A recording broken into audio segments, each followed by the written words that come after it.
pendant 6 ans. En fait, c'est le maire qui est venu nous chercher quand la mairie a changé à l'époque. Donc nous, on travaillait à Palaiseau à la base, et du coup, il est venu nous chercher pour dynamiser un petit peu la culture dans la ville, créer des événements par les jeunes pour les jeunes. Et du coup, voilà, on est arrivé avec le festival, le festival. Et on avait besoin de locaux pour construire cet événement. D'accord. Bonjour à tous.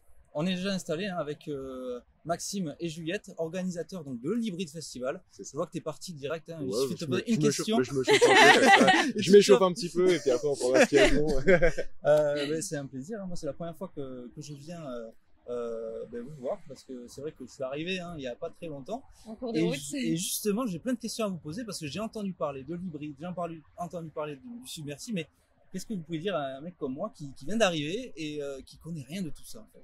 Je peux commencer par Juliette? Ouais, vas-y, complètement.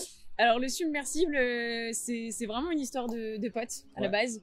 C'est parti un peu d'un délire, on avait envie qu'il y ait des soirées en banlieue et il n'y avait pas vraiment d'offres. Et on s'est dit qu'est-ce qu'on peut faire pour pallier à ça? On a dit allez, c'est parti, on va créer ces soirées un peu rêvées dans lesquelles on voulait aller, qui étaient un petit peu pluridisciplinaires. Il y aurait de la musique, des arts graphiques, des ateliers et à des tarifs aussi qui n'étaient pas ceux de Paris. Donc pour ça, on a acheté une vieille caravane, c'est un petit peu le point de départ de tout ça, qu'on a retapé. On a cherché un nom parce qu'on voulait aussi se démarquer un peu de ce qui se faisait et est venue l'idée du Submersible. Donc si tu veux expliquer pourquoi Submersible? Du coup Submersible parce que nous un petit peu dans notre vision des choses, en fait on essaye toujours d'être très présent sur les événements, mais après de retourner un petit peu sous l'eau pour donner une image afin de les créer en fait, d'aller piocher un petit peu toutes ces infos, histoire d'être aussi un petit peu en avance sur ce qui se fait au niveau de la culture alternative. Et du coup voilà, donc le nom du Submersible nous parlait vraiment. Et à chaque événement, le Submersible sort de l'eau. Exactement. C'est un peu l'image que notre caravane sorte de l'eau et après qu'à chaque événement retourne dans les fonds marins pour aller piocher de nouveaux artistes, des nouvelles compétences, des nouvelles idées. Voilà. C'est ça, notre petit périscope reste toujours braqué un peu sur ce qui se passe, sur les manières de le faire, sur les artistes locaux ou pas, sur le champ des possibles. Et la caravane donc, est devenue vraiment l'emblème et qu'on retrouve sur chaque événement et qui peut avoir une fonction différente. Ça peut aussi bien être une buvette, ça peut être un élément de décoration. On a déjà mis des DJ à l'intérieur. Donc elle est très... J'ai loupé plein de choses alors. Ouais, effectivement. Mais c'est pas grave, c'est le moment de se rattraper. Et justement, puisqu'on parle d'événements, donc vos événements un petit peu cultes, c'était l'hybride. Voilà. C'était parti d'où cette idée des hybrides? Alors nous, à la base, c'est ce que je disais tout à l'heure. Donc c'est la mairie qui est venue nous chercher en fait quand Monsieur Vigoureux est arrivé. Pour dynamiser un petit peu la culture au niveau de la commune, un petit peu renouveler tout ce qui pouvait se faire sur la ville d'Igny. Et du coup, Clément Moison et Francis Vigoureux sont venus nous chercher pour voir si nous on pouvait proposer des événements un petit peu différents. Clément Moison qui est aujourd'hui élu à la biodiversité, le développement durable, et qui à l'époque était l'élu à la jeunesse. Donc il avait entendu un peu parler de ce qu'on avait pu faire sur Palaiseau à la grande époque du ferry, qui était un lieu super chouette et très, très alternatif. Et du coup, voilà, lui, il s'est dit, mais en fait, pourquoi vous êtes partis faire ça à Palaiseau alors que vous êtes tous unissois dans l'équipe? Et nous, on s'est dit, ouais, mais c'est vrai que du coup, il y a rien du tout sur Igny. Et donc, on est reparti de ce constat-là. S'il y a rien, faisons-le. Ouais, c'est ça. Donc, du coup, est né le projet de l'Hybrid Festival. Donc, qui se voulait un événement sur 2 jours, nature et culture. Très éclectique, aussi bien au niveau musical que des activités. Du coup, voilà, c'est un petit village nature en plein cœur de la forêt avec un village associatif qui va parler des thèmes éco-responsables de manière très large, donc de la permaculture, du recyclage, de comment produire un événement écolo. Et aussi des concerts sur tout le week-end avec un programme encore éclectique qui va du rock à papa en passant par la soul, par la techno et les musiques un peu plus alternatives. Donc ici, c'est la pépinière en fait où vous créez tous les événements, où vous accueillez les artistes, etc. Et ensuite vous les mettez sur les événements.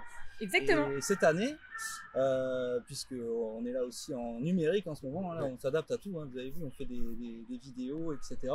Vous avez décidé de le faire en live stream. Conditions sanitaires obligent, il faut bien s'adapter. Mais la dernière fois, Juliette, même Maxime, vous m'avez dit que c'était pas quelque chose qui était dans vos gènes et que là c'est votre première fois, vous avez envie de vous adapter. C'est quoi, ça fait quoi cette expérience du coup là? Bah, c'est vrai que nous, l'ADN du festival, c'est vraiment le partage, c'est de voir les sourires sur les visages des festivaliers, des participants, de brasser aussi la population, que ce soit un public familial, jeune, et que tout le monde puisse se retrouver. Et je pense que c'est ça qui nous fait vibrer le bien plus. sûr, mais à côté de ça, il y a aussi tout ce qui va être le stress et le défi de monter un événement, et qui ça est complètement différent d'accueillir du public ou des normes de sécurité, etc. Et on trouvait ça cool en fait de pouvoir proposer quand même en temps de crise sanitaire, une scène avec du vrai matériel, des vraies conditions de live pour les artistes, parce que tout simplement ça leur manque, je pense, et que ça leur donne l'envie de continuer aussi, quoi. Et vous aussi ça vous manque? Et nous aussi, fatalement, nous ça nous manque, et c'est pour ça que voilà, là on est remonté à bloc, parce que on nous parle d'Hybrid Festival, nous on est reparti, donc voilà, là depuis quelques jours on travaille vraiment sur cette édition. Et ça va être chouette, je pense. Ouais. Et donc du coup ça sera rendez-vous le 22 mai, le samedi 22 mai de 17h à 23h sur tous nos réseaux. Donc il y aura Twitch, YouTube, Facebook, mais aussi sur le site de la ville d'Igny et les réseaux de la ville d'Igny. Donc dans l'idée, les liens seront bien publiés par la communication, donc voilà. Ok, et qu'est-ce qui nous y attend là? Parce qu'on doit s'y connecter donc le matin, je suppose. Et à partir de quelle heure? Alors le lancement officiel du live, ce sera à partir de 17h. À 17h. Voilà. Okay. Mais dès aujourd'hui, on va commencer à distiller des petits éléments, voilà, pour aguicher un petit peu le public et être sûr qu'il soit au rendez-vous. Okay. Il y aura bien évidemment la possibilité de regarder ce live en replay pour ceux qui ne pourront pas être là de 17h à 23h le 22 mai. Nous, l'idée, c'était vraiment de garder tous les codes, en fait, l'ADN vraiment du festival, donc nature et culture. Bien évidemment, dans une salle et en live stream, le côté nature, il est un petit peu plus difficile à mettre en avant, mais on peut en parler, et on a essayé aussi de mener des actions un petit peu avant l'événement. Et puis, il n'y aura pas le côté buvette qui nous est cher, mais finalement, on a un projet de microbrasserie qui est en train de se monter au sein de l'association, l'organique. Et qui du coup feront un brassin pendant le live, et puis il y aura aussi l'occasion de faire une petite interview sur comment ça se passe. Et donc voilà, le live, donc des concerts encore une fois avec de la musique éclectique. C'est ça, et du coup l'idée c'est aussi de mettre pour une fois un peu l'accent sur notre association. Comme on disait tout à l'heure, on est submersible, et du coup tout le monde n'est pas forcément au courant de ce qu'on fait. Et comment on le fait. Et comment on le fait, et du coup voilà, c'est aussi de mettre en lumière un petit peu tous les artistes, tous les artisans, tous les créateurs en fait qui sont au sein de notre association. D'accord. Les mettre à l'image dans leur élément, par le biais de leur performance ou de leur show. Voilà, pour expliquer tout ce qui se passe vraiment dans ce petit tiers-lieu en fait. Donc ceux qui n'avaient pas eu l'occasion d'aller à l'Hybrid Festival en présentiel, parce que c'est le mot maintenant, en présentiel et en virtuel, auront l'occasion d'avoir un large aperçu de toutes les compétences de votre assoce, du submersible, des artistes qui sont peut-être en résidence, ou voilà, et surtout du message nature que vous voulez faire passer, parce que j'ai entendu dire que vous avez aussi nettoyé dernièrement un chemin d'accès jusqu'à la salle. C'est ça. Alors, on avait déjà participé à une action de ramassage qui avait été organisée sur la ville. Et pour les besoins d'un tournage, en fait, pour le teaser, ce qu'on voulait, c'était vraiment faire le petit cheminement qui va de notre QG jusqu'à la salle. Donc on avait chronométré, c'est une dizaine de minutes. C'est ça. Et malheureusement, ce chemin était très, très sale, voilà, beaucoup de déchets. Donc on a fait double mission, quoi, ramassage et en même temps un petit tournage qui permettra de sensibiliser et puis d'annoncer de futurs ramassages qu'on espère pouvoir rendre un peu plus festifs, avec l'occasion de se rencontrer et de célébrer à la fin, dès qu'on pourra se réunir à nouveau. C'est aussi l'idée de l'événement, de mettre un peu l'accent sur notre éco-citoyenneté, sur nos actions sur le développement durable, du coup aussi en lien avec la mairie d'Igny, et du coup ces ramassages en font partie en fait. Et nous, dans toute notre conception, dans toute notre production, on essaie toujours de travailler avec des acteurs locaux, que ce soit les artistes, que ce soit les techniciens, mais que ce soit aussi les partenaires, les prestataires.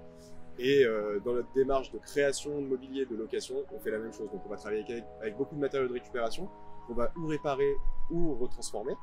Et voilà, donc tout ça, ça s'inscrit, et je pense que c'est aussi un point qui est important de dire sur l'hybride et aussi sur le live stream, c'est qu'on va mettre un petit peu l'accent là-dessus. Voilà. Ok.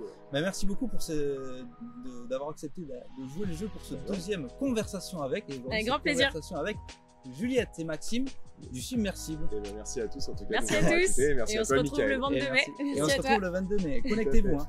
À bientôt. À bientôt.